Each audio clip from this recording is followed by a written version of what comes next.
ગુજરાતમાં સ્થાનિક સ્વરાજ્યના સંગ્રામમાં ગઈકાલે શું બન્યું હતું?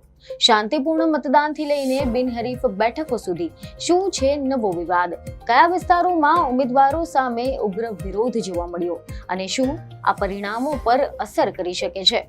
જાણો ગુજરાતની નગરપાલિકા અને પંચાયતોના ચૂંટણી જંગનું વિગતવાર વિશ્લેષણ.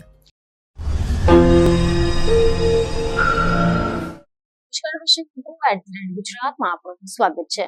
ગુજરાત એક એવું રાજ્ય કે જ્યાં રાજકારણ માત્ર સત્તા સુધી મર્યાદિત નથી રહેતું, પરંતુ લોકોના જીવનનો એક મહત્વનો ભાગ બની જાય છે. અને ગઈકાલે ગુજરાતે ફરી એક વખત પોતાના લોકશાહી પ્રત્યેની પ્રતિબદ્ધતા સાબિત કરી હતી.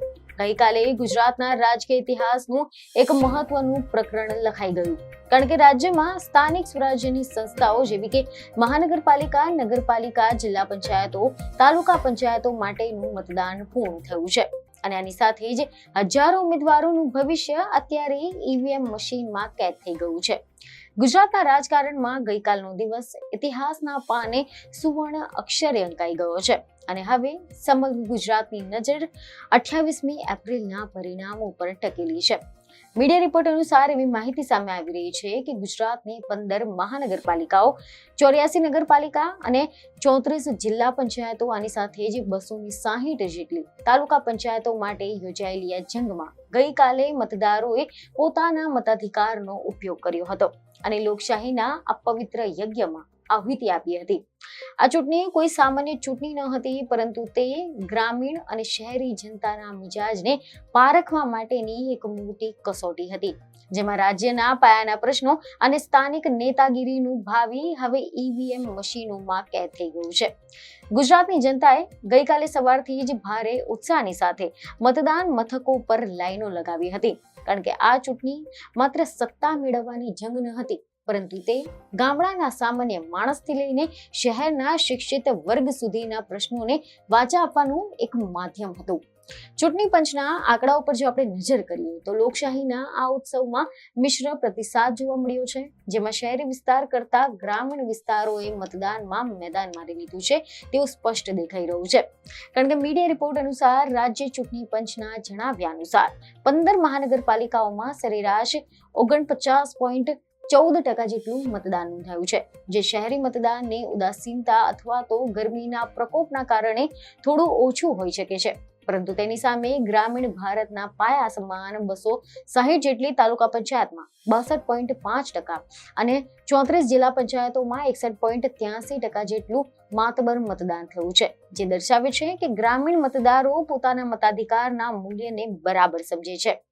84 નગરપાલિકામાં પણ 59.81% મતદાન નોંધાયું છે, જે એક સારો આંકડો કહી શકાય. જો આપણે વિગતવાર શહેર મુજબના જો આપણે આંકડા પર નજર કરીએ તો એવા પણ અહેવાલ છે કે સૌરાષ્ટ્ર, મધ્ય ગુજરાત અને દક્ષિણ ગુજરાતના વિવિધ વિસ્તારોમાં આંકડાકીય તફાવત જોવા મળ્યો છે, જેમાં વાપી મહાનગરપાલિકા 65.68% મતદાનની સાથે મોખરે રહી છે, તો બીજી તરફ નવસારીમાં 59.68% અને મોરબીમાં 58.75% લોકોએ મતાધિકારનો ઉપયોગ કર્યો હતો.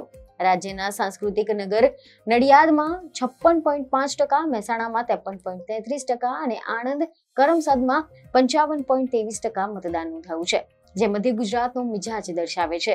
જ્યારે સુરેન્દ્રનગરમાં 52.39% અને હીરાનગરી સુરતમાં 53.85% મતદાન થયું હતું, જે રાજકીય પક્ષો માટે ચિંતા અને આશા બંને જન્માવે છે. જોકે રાજ્યના મુખ્ય 4 મોટા શહેરોમાં મતદાનની ટકાવારી અપેક્ષા કરતા ઓછી રહી હતી, જેમાં ભાવનગરમાં 47.26%, વડોદરામાં 47.1%, જામનગરમાં 51.71% અને રાજકોટમાં 46.54% મતદાન નોંધાયું છે. જ્યારે રાજ્યના સૌથી મોટા ગણાતા અમદાવાદ શહેરમાં માત્ર 45.72% અને કચ્છના ગાંધીધામમાં 41.78% અને પોરબંદરમાં 41.68% જેવું નીચું મતદાન નોંધાયું હતું.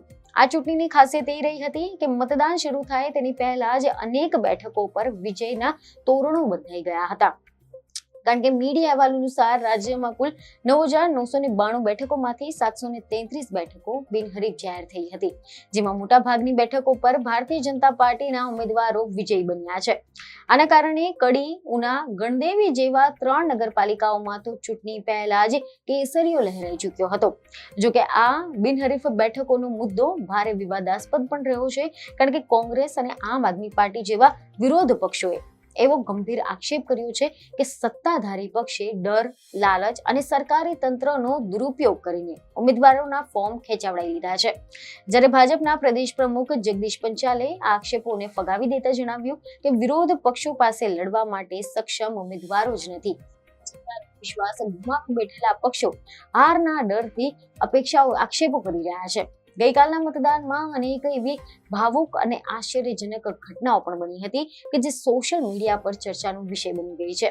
જેમાં વડોદરામાં એક વરરાજા પાર્થ હરાલ લગ્નની પવિત્ર વિધિઓ પૂર્ણ કરીને વરઘોડો કાઢતા પહેલા મતાધિકારનો ઉપયોગ કરવા માટે ફતેગંજની નવયુગ સ્કૂલમાં પહોંચ્યા હતા, પરંતુ ત્યાં જઈને તેમને ખબર પડી કે તેમનું નામ મતદાર યાદીમાં નથી. આના કારણે તેઓ ખૂબ જ નિરાશ થઈ ગયા હતા અને મીડિયા સમક્ષ રોષ ઠાલવતા કહ્યું કે બધી પ્રક્રિયા પૂર્ણ કરવા છતાં યાદીમાં નામ ન હોવું એ વહીવટી તંત્રની મોટી ભૂલ છે. તો બીજી તરફ ચોંકાવનારી ઘટના મહીસાગર જિલ્લાના ખાતુપગીના મુવાડા ગામમાં પણ બની હતી કે જે ગામના 685 મતદારો હોવા છતાં પણ એક પણ વ્યક્તિએ બૂથ પર જઈને વોટ આપ્યો ન હતો અને આખું ગામ મતદાનથી અલિપ્ત રહ્યું હતું, કારણ કે ગ્રામજનોનો વિરોધ હતો કે તેમના મતદાન મથકને 7 કિલોમીટર દૂર બીજા ગામમાં ખસેડાયું હતું, જે તેમને મંજૂર ન હતું અને તંત્રની સમજાવટ છતાં પણ ગામના લોકો પોતાના નિર્ણય પર અડગ રહ્યા હતા. મતદાન દરમિયાન રાજકીય સંઘર્ષના કિસ્સાઓ પણ સામે આવ્યા. એવા અહેવાલ છે કે આણંદ જિલ્લો કેન્દ્ર સ્થાને રહ્યો હતો, કારણ કે ત્યાં આંકલવ પાલિકાના કારોબારી સભ્ય પર હુમલો થયો હતો અને તેમની ગાડીને નુકસાન પહોંચાડવામાં આવ્યું હતું. આના બદલ કોંગ્રેસના ઉમેદવાર મનુભાઈ પઢિયાર અને અન્ય લોકોની સામે પોલીસ ફરિયાદ પણ નોંધાઈ હતી. એટલું જ નહીં, એવા પણ સમાચાર છે કે આણંદના વોર્ડ નંબર 13માં કોંગ્રેસના ઉમેદવાર હર્ષિલ દવે પર હિંસક હુમલો થયો હોવાના આક્ષેપ કરાયા હતા. તેમણે દાવો કર્યો છે કે દારૂ વેચવાની જે ઘટના છે તેને રોકવા જતા તેમના પર હુમલો કરવામાં આવ્યો હતો. જોકે પોલીસે હાલ આ મામલે તપાસ તેજ કરી છે અને ઈજાગ્રસ્ત ઉમેદવારને હોસ્પિટલમાં ખસેડવામાં આવ્યા હતા. આ વખતની ચૂંટણીમાં પ્રચાર દરમિયાન પણ અનેક જગ્યાએ ભાજપના ઉમેદવારોએ સ્થાનિક પ્રજાના ઉગ્ર વિરોધનો સામનો કરવો પડ્યો હતો, જે રાજકીય પક્ષો માટે લાલબત્તી સમાન છે. અને હવે જ્યારે ઈવીએમ મશીનો સ્ટ્રોંગ રૂમમાં કડક સુરક્ષાની વચ્ચે બંધ થઈ ગયા છે, ત્યારે 28મી એપ્રિલના રોજ જ્યારે પરિણામો જાહેર થવાના છે, ત્યારે ખબર પડશે કે જનતાએ કોના પર ભરોસો મૂક્યો છે, કારણ કે આ ચૂંટણીના પરિણામો આગામી સમયની મોટી ચૂંટણીઓ માટે પાયો તૈયાર કરશે. વહીવટી તંત્ર દ્વારા પણ શાંતિપૂર્ણ મતદાન માટે ચુસ્ત પોલીસ બંદોબસ્ત ગોઠવવામાં આવ્યો હતો અને કેટલીક હિંસક ઘટનાઓની બાદ કરતા રાજ્યમાં મતદાન પ્રક્રિયા સુમેળભર્યા વાતાવરણમાં પૂર્ણ થઈ ગઈ હતી. આમ ગુજરાતમાં ગઈકાલે લોકશાહીના પર્વનો બીજો તબક્કો એટલે કે મતદાન પ્રક્રિયા સફળતાપૂર્વક સંપન્ન થઈ છે અને હવે સૌ કોઈની નજર મતગણતરીના દિવસે આવનારા આંકડાઓ પર ટકેલી છે, કારણ કે ગુજરાતના ગામડાઓ અને શહેરોમાં કોનું શાસન આવશે અને પ્રજાના પ્રશ્નોનો ઉકેલ લાવવામાં કયો પક્ષ સફળ જશે. આ ચૂંટણી એ સાબિત કરી રહ્યું છે કે ભલે નેતાઓ ગમે તેવા કાવા દાવાઓ કરી લે, પરંતુ આખરી નિર્ણય તો જનતાના હાથમાં જ હોય છે, જે ગઈકાલના મતદાનથી ટકાવારી અને લોકોના આક્રોશ તેમજ ઉત્સાહ પરથી સ્પષ્ટ દેખાઈ રહ્યો છે. ગઈકાલનો દિવસ માત્ર મત આપવાનો દિવસ ન હતો, પરંતુ તે લોકશાહીમાં નાગરિકોની ભાગીદારીનો પણ દિવસ હતો. અને હવે જ્યારે ગુજરાતના ભાવિનો ફેસલો થોડા જ દિવસોમાં સ્પષ્ટ થવાનો છે, ત્યારે આ સમગ્ર ચૂંટણી પ્રક્રિયામાં જે પ્રકારે બિનહરીફ બેઠકોનો આંકડો મોટો રહ્યો છે, તે રાજ્યના રાજકારણમાં એક નવો જ ટ્રેન્ડ સેટ કરી રહ્યો છે, જેની ચર્ચા આવનારા વર્ષો સુધી ચાલવાની છે. પ્રજાએ પોતાની જવાબદારી નિભાવી લીધી છે અને હવે વારો આવ્યો છે ચૂંટાયેલા પ્રતિનિધિઓનો કે તેઓ પ્રજાના વિશ્વાસ પર કેટલા ખરા ઉતરશે. ગુજરાતની આ સ્થાનિક સ્વરાજ્યની ચૂંટણીઓ માત્ર સત્તાનું પરિવર્તન નથી, પરંતુ તે જનતાના અવાજનું પ્રતિબિંબ છે, જે 28મી એપ્રિલે સૌની સામે આવવાનું છે. 2026ના આ વર્ષમાં ગુજરાતમાં લોકશાહીનો ધબકાર વધુ તેજ બન્યો છે અને ગઈકાલનું મતદાન એ વાતની સાક્ષી પૂરે છે કે ગુજરાતની જનતા રાજકીય રીતે કેટલી જાગૃત છે. દરેક વોર્ડ, દરેક તાલુકા અને દરેક જિલ્લાની સ્થિતિ અલગ અલગ હતી, પરંતુ સૌનો હેતુ એક જ હતો: વિકાસ અને સાચું પ્રતિનિધિત્વ. આ ચૂંટણી જંગમાં થયેલા આક્ષેપ પ્રત્યાક્ષેપ, હુમલાઓ અને બહિષ્કારની ઘટનાઓની વચ્ચે પણ લોકશાહી જીવતી રહી છે અને તે જ સૌથી મોટી ઉપલબ્ધિ છે. અને હવે રાહ જોઈ રહી છે પરિણામોની, કે જે નક્કી કરશે ગુજરાતનું ભવિષ્ય કઈ દિશામાં જશે. ગઈકાલના મતદાન બાદ આજે રાજ્યભરમાં પરિણામોને લઈને તર્ક વિતર્ક શરૂ થઈ ગયા છે. દરેક પક્ષ પોતાની જીતના દાવા કરી રહ્યો છે, પરંતુ સાચું ચિત્ર 28મી તારીખે જ સ્પષ્ટ થશે. વડોદરાના વરરાજાથી લઈને લુણાવાડાના ગામડાઓના લોકો સુધી દરેક પોતાની વાર્તા છે અને આ બધી જ વાર્તાઓ મળીને ગુજરાતની આ ચૂંટણીને યાદગાર બનાવે છે. અંતમાં તો એટલું જ કહીશ કે લોકશાહીના આ મહાયજ્ઞમાં જનતાએ પોતાનું કામ કરી નાખ્યું છે અને હવે પરિણામોની ઘડીઓ ગણાઈ રહી છે.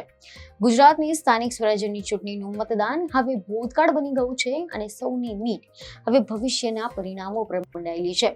આશા રાખીએ છીએ કે આ ચૂંટણી બાદ આવનારા પ્રતિનિધિઓ ગુજરાતને પ્રગતિના પંથે આગળ ધપાવશે અને જનતાની અપેક્ષાઓ પર ખરા ઉતરશે. આની સાથે જ ગુજરાતના આ મોટા સમાચાર અને ગ્રાઉન્ડ રિપોર્ટના લેખાજોખા અહીંયા સમાપ્ત થાય છે. જો તમે તો આ વિડીયોને લાઈક અને શેર જરૂરથી કરજો. બીજીને ખબરો સાથે ફરી મળીશું. ધન્યવાદ.